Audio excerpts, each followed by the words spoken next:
Hello there you guys, welcome to another of my videos. Going to be giving you my predicted 11 for Manchester United's game against Villarreal in the Champions League group stage at Old Trafford. So I'm going to go with the 4-2-3-1 formation. So in goal, David De Gea.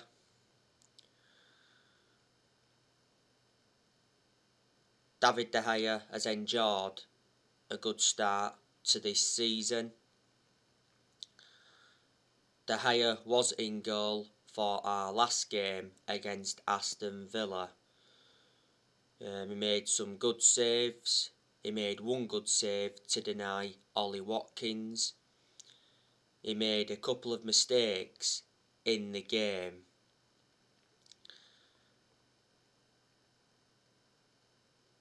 In the 2-1 win against West Ham in the Premier League, De Gea made a match-winning save to deny Mark Noble from the penalty spot. He also made a good save to deny Jared Bowen in that game.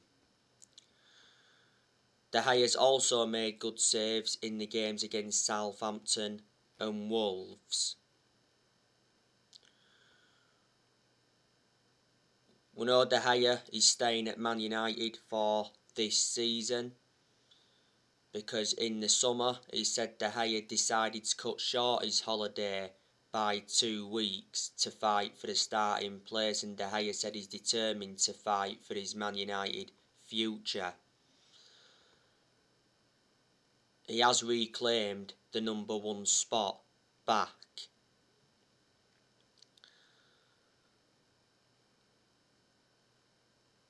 This season is De Gea's 11th season at Man United, so he's been a long servant. He's been with us since the Ferguson era.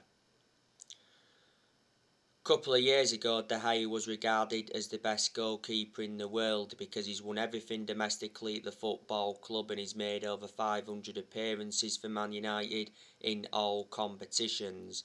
He's got like 2 years left on his contract and he receives £375,000 a week. At right back, Diego Dalot. He'll come in for Wan-Bissaka. Obviously, Wan-Bissaka can't play in this game because he's suspended. He got sent off in our 2-1 defeat to Young Boys for stamping on Martins, and that changed the complexion of that game. Dalot played against West Ham in the Carabao Cup last week and he put a very good performance out.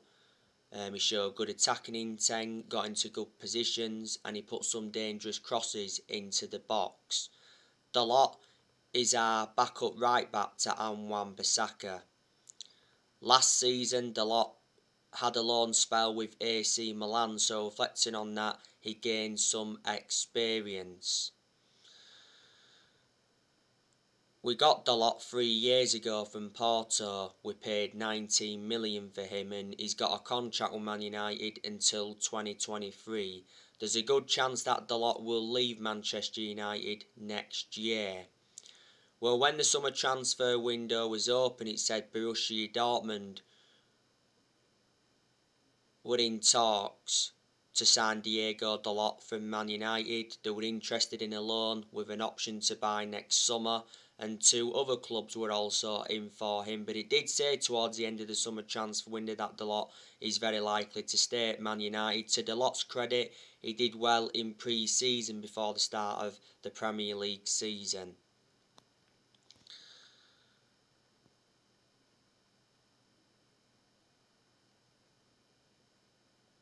The 2 centre-backs, I'm going to go with Victor Lindelof and Raphael Varane.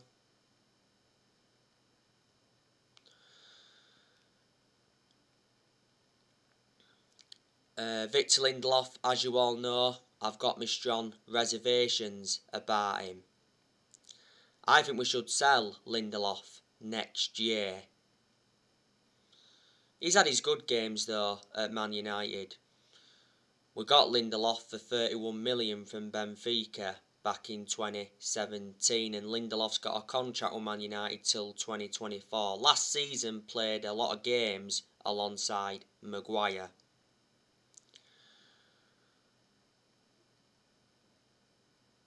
There's a good chance, you know, Lindelof will play in this game because obviously Harry Maguire is injured. Maguire came off injured in the 1-0 defeat to Aston Villa last weekend. Don't know how serious Maguire's injury is though. Maguire had ligament damage towards the end of last season. So Lindelof will come in for Maguire.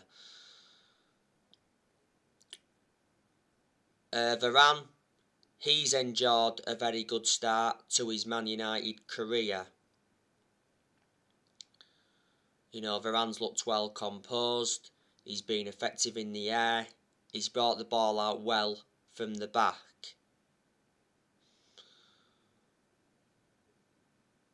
We got Varane in a deal worth 41 million with add-ons included. Man United paid 34 million up front. Varane signed a 4-year contract with Man United with an option of a 5th year, and he got given that number 19 shirt. Varane to Man United was official just before kick-off against Leeds, which was the opening day. Varane is regarded as one of the best centre-halves in the world. He's highly experienced and he's got a good pedigree as a player. Varane did win a lot of trophies when he was at Real Madrid. He was a long-serving player at Real Madrid. He endured 10 years with them.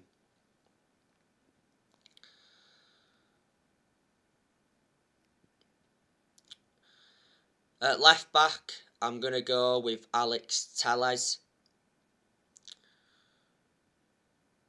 Telles did play against West Ham in the Cup last week.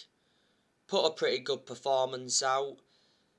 He was the culprit though for West Ham's goal because Ryan Fredericks nutmegged him. But apart from that, Telles did really well. He provided width, got in some good positions, and he threaded some good crosses into the box.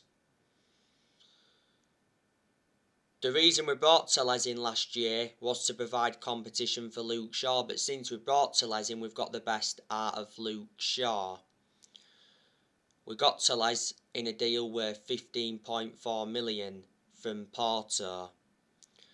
There's a chance that we'll sell Telles next year. But yeah, I think in this game Telles will come in for Luke Shaw. Luke Shaw is injured. He came off injured in the 1-0 defeat to Aston Villa.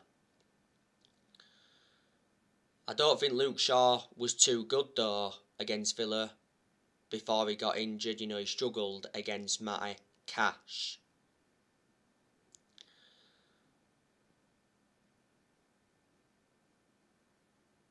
Now, centre midfield, I'm going to go with Fred and McTominay.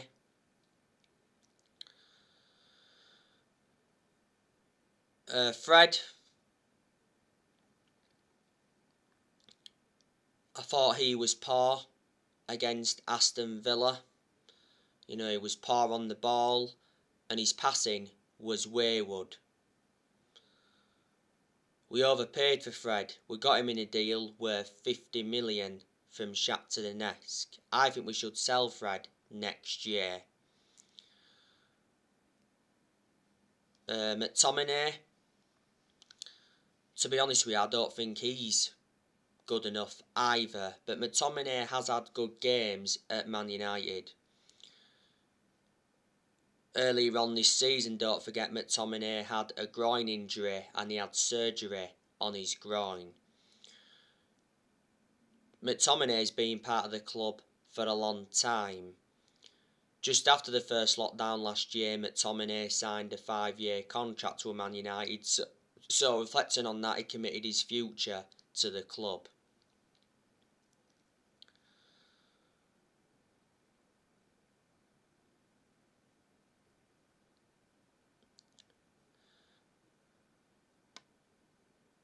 The number 10, I'm going to go with Bruno Fernandes. Obviously, Bruno Fernandes played in our last game against Aston Villa. Bruno Fernandes obviously missed a penalty in the 93rd minute of stoppage time. He put it way over the bar. I think that's the first penalty Fernandes has missed as a Manchester United player. But Fernandes missed out on the opportunity to salvage a point.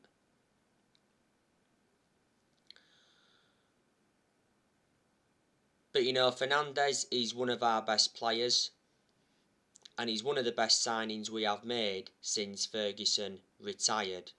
Analysing the vast majority of Fernandes' games at Man United, he's been very consistent, but there's also been quite a few games where he's looked off the pace.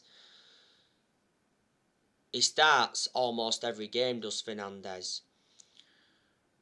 Bruno Fernandes has been at Manchester United for almost 2 years now. Last season he won Player of the Year and he's won Player of the Month quite a few times, reflecting on his good performances. We got Fernandes from Sporting Lisbon back in January 2020. It said a few weeks ago that Fernandes is close to signing a new 5-year contract with Man United worth £250,000 a week with the signing of Ronaldo. Well, Romano said that talks have been ongoing since July between Man United and the agent of Bruno Fernandes over a new contract. At the moment, Fernandes is under contract with Man United till 2025. There's an option of a further 12 months.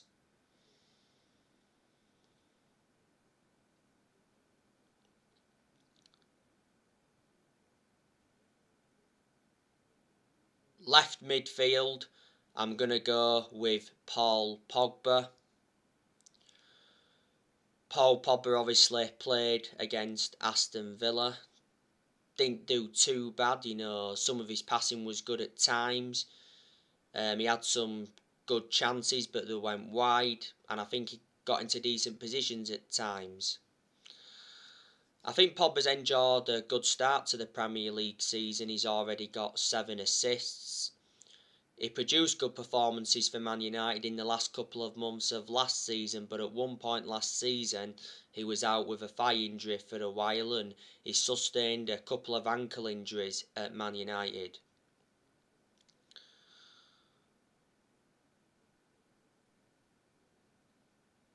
To be honest with you, I prefer Paul Pogba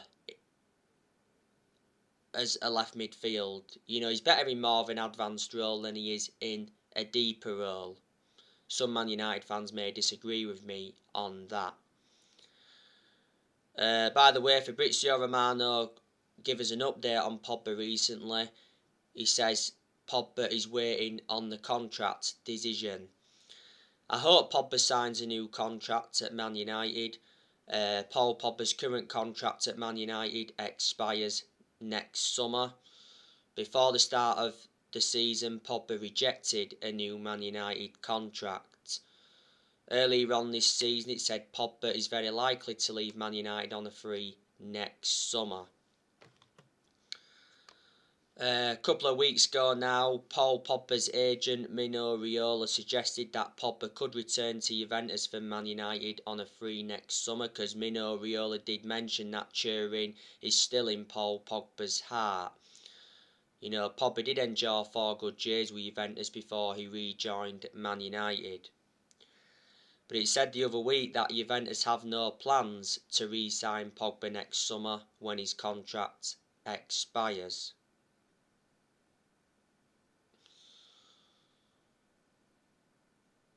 Real Madrid have been relentlessly linked with Pogba. Barcelona want him on a free next summer, and PSG have also been in for him. It said earlier on this season that PSG are pushing to sign Pogba next summer, and he said he's set to join PSG on a free. Paul Pogba's brother, Matthias Pogba, said the other week that Pogba is yet to decide on his future, and he said his contract situation is up in the air.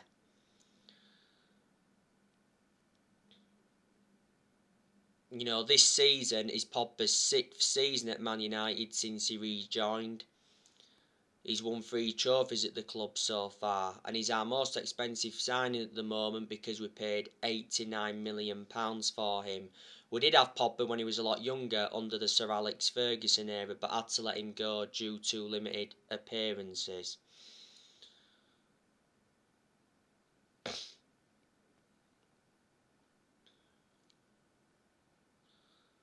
Right midfield, I'm going to go with Jadon Sancho. Jadon Sancho didn't play any part in the 1-0 defeat to Aston Villa. You know, Jadon Sancho hasn't enjoyed a great start to his Man United career, but like I've said, it does take some players time to settle in. I said Sancho will do well at Man United, providing that Solskjaer uses him correctly. You can play Sancho on the left, you can also play him on the right. You know, Solskjaer's played him on the left, hasn't he, a couple of times? But he's more effective on the right than he is on the left. Now, yesterday, it said Borussia Dortmund warned Man United about the Jadon Sancho problem. Borussia Dortmund's CEO came out and said that Sancho's lack of game time at Man United is hurting my soul. We got Sancho in a deal worth 78 million, with add-ons included. Sancho is under contract with Man United until June 2026. There's an option of a further year. Sancho to Man United was confirmed on the 23rd of July.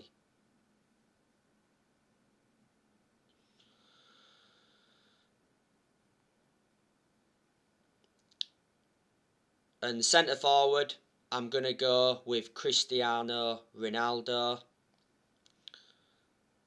Ronaldo obviously played against Aston Villa at the weekend, and to be honest with you, I thought for the vast majority of that game, Ronaldo looked isolated and he had to drop deep quite a few times.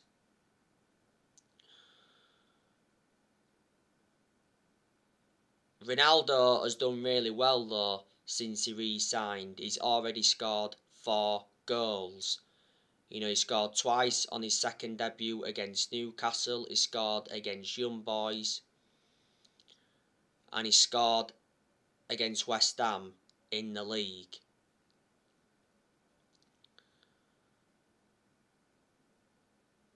Prior to the Young Boys game the other week, Ronaldo says that Man United can win the Champions League. And Solskjaer came out and said it's not impossible to leave Ronaldo out of the team. Solskjaer said he doesn't have to play Ronaldo for every game. You know, Ronaldo is likely to be rested for the Carabao Cup games, maybe rested for the FA Cup games as well. You know, Ronaldo wants to retire at Man United and then coach Cristiano Jr. in the Red Devils youth team. Don't forget, prior to the Villa game, Solskjaer said he believes Ronaldo can keep playing for Man United into his 40s. Ronaldo's already hinted that he's looking to stay at Man United beyond his current contract. Ronaldo signed a 2-year contract with Man United with an option of a 3rd year. Ronaldo receives £480,000 a week, so he's the highest earner at Man United at the moment. We got Ronaldo for 19.8 million with add-ons included, and Ronaldo wears the number 7 shirt. Ronaldo obviously made it clear to his Man United teammates that he wants the Premier League this season. Ronaldo is already the all-time record scorer in the Champions League. Earlier on this season, Ronaldo became the all-time international top scorer with 2 late goals against Ireland. Ronaldo has won 32 major trophies in his playing career, including 5 Ballon d'Ors. So anyway, that's how I think Manchester United will line up against Villarreal.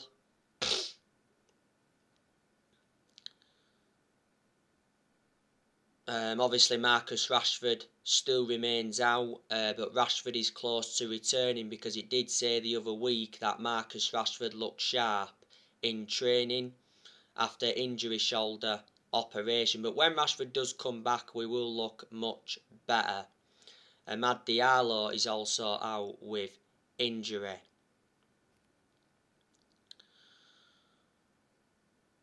Manchester United need to get revenge on Villarreal, because last season Villarreal beat us in the Europa League final 11-10 on penalties. Obviously De Gea missed our penalty, and that's what cost us.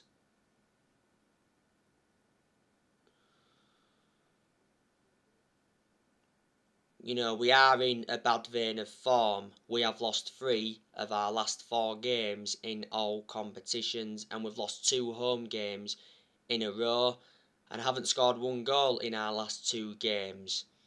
So reflecting on that, Solskjaer is under pressure. Villarreal, they've endured a poor start to their season. You know, they're sitting like 10th in La Liga.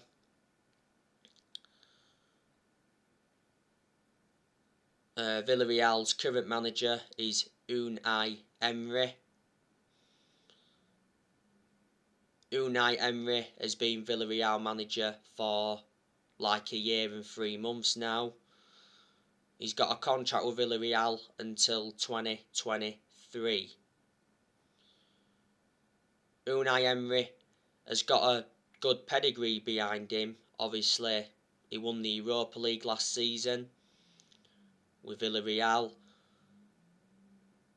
Obviously won a few Europa Leagues when he managed Sevilla. Also won quite a lot of trophies when he managed PSG.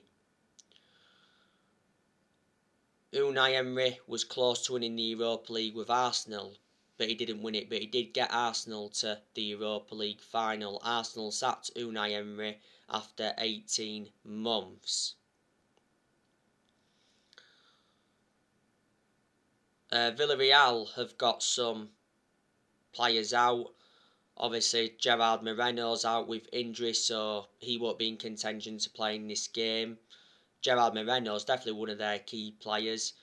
Juan Foyth, he's also out with injury. Man United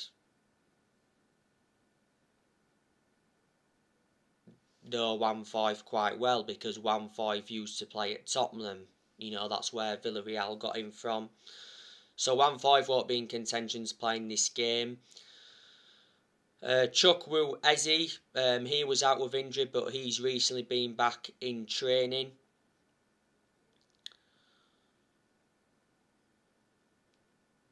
Francis Coquelin, he's suspended, so he won't be playing in this game.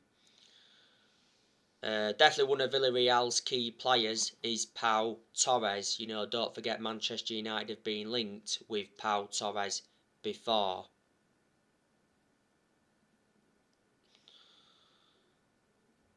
Our next league game is Everton.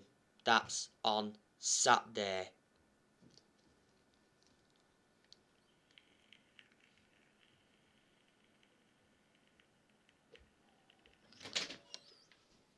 Have you had oat away? No.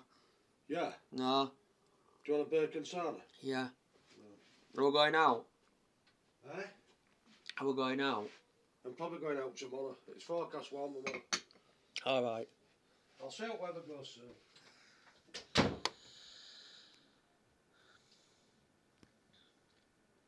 So, yeah. Right. On my next video, I want to give you some big news on Calvin Phillips. I'll also be talking with you a bit more about Solskjaer. So anyway guys, that's everything to update for today. Drop your comments, likes below on the channel. If you do, consider subscribe as always, and take care. God bless. See you all again very soon.